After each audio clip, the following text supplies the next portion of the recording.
Isutay lang natin dito ang ating onion, spring onion, at saka garlic. Isutay lang natin ito hanggang maging translucent. Ayan, pwede na. Pwede natin magbaba ng ating mga gulay. Una natin ilalagay ang ating chili. Mix natin. Natin magbaba ng carrots, ang potato, at saka yung ating celery. Mix natin. Maglagay tayo ng black pepper. Maglagay din tayo ng paprika.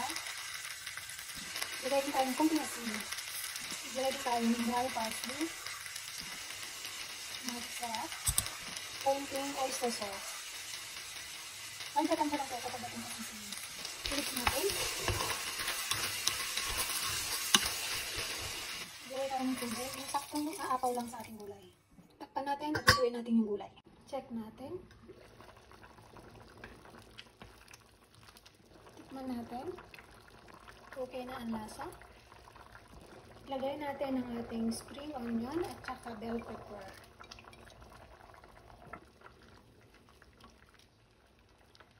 Lagay natin ang ating dumplings at luncheon meat. Lagay na rin natin ang ating beans. I-mix natin.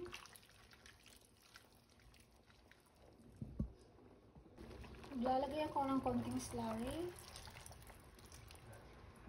para hindi masyadong diluted yung ating sabaw. Ilagay na natin ang ating beaten egg.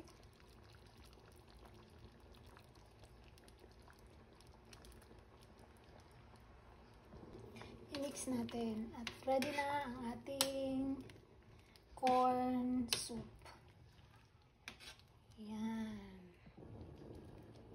Thank you for watching, guys. See you to my next video. God bless everyone.